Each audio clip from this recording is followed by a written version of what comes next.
ఇవన్నీ ఎవరు చేశారో తెలుసా? దేవుడే చేశాడు. ఆకాశాన్ని, భూమిని, ఈ చెట్లని, మొక్కలు అన్ని అనమాట. చాలా పెద్దవి మన భూమి కంటే.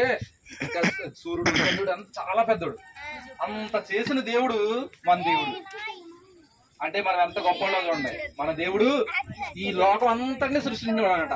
ఆయన అంటున్నాడు, మీకు ఏది కావాలో అడగండి, నేను ఇస్తాను అన్నాడు. ఏమంటున్నాడు ఆయన?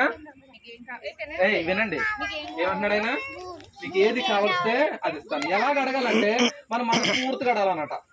మన డాడీ నది ఎలాగ అడుగుతాం? మన వారం చెప్పారంటారు కదా అక్కళ్ళు.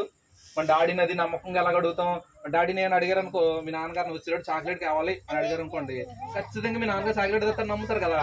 అలా దేవుడిని ఏది అడిగితే అది ఇస్తాడని మనం నమ్మాలన్నమాట. ముఖ్యంగా ఏంటంటే మనకు పరిశుద్ధాత్మని ఇస్తానని కూడా దేవుడు చెప్పాడు. అంటే ఆయనే వచ్చి మనలో ఉంటాడు అనమాట, మనకు సహాయం చేస్తాడనమాట. అలాంటి గొప్ప దేవుణ్ణి మనం కలిగి